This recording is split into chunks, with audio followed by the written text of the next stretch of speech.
Here's a question that keeps new jewelry sellers up at night. How much should I charge?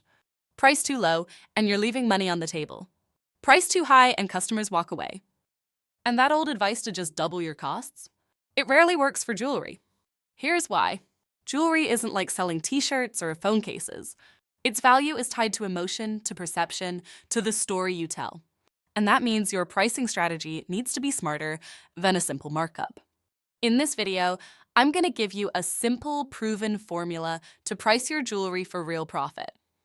Not guesswork, not copying competitors, a system that actually works. You'll learn the only costs that really matter, a beginner-friendly pricing formula you can use today, how to adjust prices for Shopify, Etsy, and Amazon, and how to boost your perceived value so customers happily pay more. Let's get into it.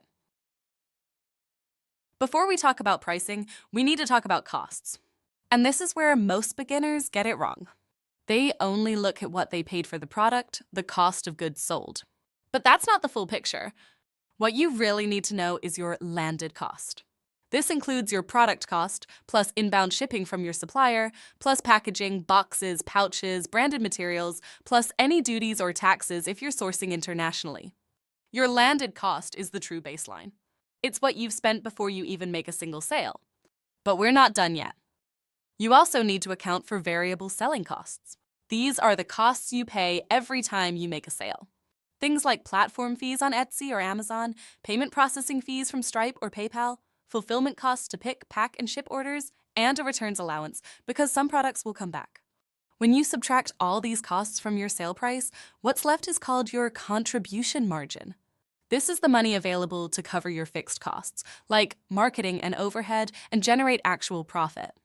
This is the foundation of smart pricing. Now let's put it into a formula. All right, here's the formula. Don't worry, I'll break it down. Retail price equals your landed cost plus variable fulfillment cost plus returns allowance divided by 1 minus your target contribution margin minus marketing rate minus platform fees.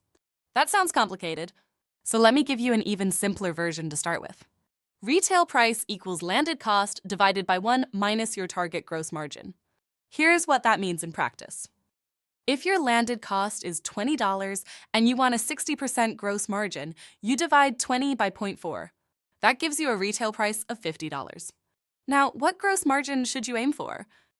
If you're a new brand, target 50 to 60%.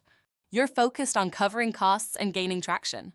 If you're scaling, aim for 60 to 70%. You're reinvesting in marketing and growth. And if you're established with strong brand equity, you can push for 65 to 75%. If you don't have precise numbers yet, here are some safe defaults. Assume 10% for platform and payment fees, 15% for marketing, 8% for returns, and about $5 for fulfillment. Plug those in and you've got a data-driven price, not a guess. Now, you might have heard of markup multipliers. Things like just double your cost. That's called keystone pricing, and it's a 2x markup. Here's the truth. Keystone pricing is often too simple for jewelry. A 2x markup might be way too low for fashion jewelry, but too high for a solid gold piece with expensive diamonds. Different products need different multipliers. So let me give you some starting points by category. For fashion jewelry with base metals, use a 3 to 5x markup. Higher volume, lower material costs, but you need margin to cover marketing. For sterling silver, 2.5 to 4x. It's a competitive category where price matters. For vermeil or gold-plated pieces, 3 to 4x. The perceived value is higher, so you can charge more. For solid gold, 14 or 18 karat, use 2 to 3x. Material costs are high, so a lower multiplier keeps prices accessible. You make profit on dollar amount, not percentage. For gemstones, 2.5 to 3.5x. It depends on the stone's cost and perceived value. And for statement pieces, unique or one-of-a-kind designs, you can go 3 to 5x or even higher. These are starting points. Always cross-check with the contribution margin formula to make sure you're actually covering your costs. Where you sell changes everything about your pricing. Each platform has different fees, different customer expectations, and different competitive dynamics. Let me walk you through the big four. First, Shopify or your own direct-to-consumer store. This is where you have the highest margin potential. Fees are only around 3%. You control the branding, the experience, and the pricing. This should be your master price, the baseline for everything else. Second, Etsy. Fees are around 10 to 12% when you add up transaction fees, payment processing, listing fees, and offsite ads. Etsy is a discovery engine. Customers are comparing prices. So you may need to accept a slightly lower margin in exchange for more volume and new customers. Third, Amazon. This is where fees really add up. For jewelry under $250, Amazon takes 20% plus FBA fees on top of that. You must price this in. Your Amazon price might need to be higher than your website price. If customers ask, be transparent about why. And fourth, wholesale. The standard is 50% of retail. That's called Keystone. This is why having healthy retail margins matters so much. If your retail price is too low, you won't have room to offer wholesale discounts and still make a profit. The key takeaway: set your Shopify price first, then adjust for each channel's fee structure. Here's something the formula can't capture: perceived value. Perceived value is what the customer believes your product is worth. And in jewelry, this matters enormously. Two identical necklaces can sell for completely different prices based on how they're presented. So how do you increase perceived value?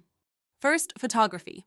Professional, high-quality images can increase conversion rates by up to 94% and reduce returns by 25%. For jewelry, this means clean, well-lit photos that show detail, plus lifestyle images that help customers picture themselves wearing the piece. Second, packaging. A beautiful branded box or pouch transforms the unboxing experience. It makes the purchase feel special and premium. Upgrading from generic boxes to custom packaging is one of the most effective ways to elevate your brand's perceived value. Third, your brand story. Is your jewelry handmade? Sourced sustainably? Inspired by a unique story? These details create emotional connections that transcend price. They're what allow you to charge more than competitors selling similar products. The formula gets you to a profitable baseline. Perceived value is what lets you go beyond it. Let's bring it all together. Pricing isn't something you do once and forget. It's an ongoing process of testing, learning, and adapting. But here's what you now have: a formula-based approach that ensures you're covering all your costs from day one. You know your landed cost. You know your variable costs. You have a target margin to aim for.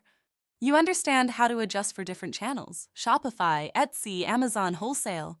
And you know that perceived value, your photography, your packaging, your story, is the lever that lets you charge premium prices. So don't be afraid to experiment. Test different price points. Run promotions. Ask customers for feedback. The more you learn, the more confident you'll become. If you're looking to start or scale a jewelry brand without the headache of sourcing, fulfillment, and inventory, check out Branvas. We handle the operations so you can focus on building your brand. Visit branvas.com to learn more. Thanks for watching, and good luck with your jewelry business.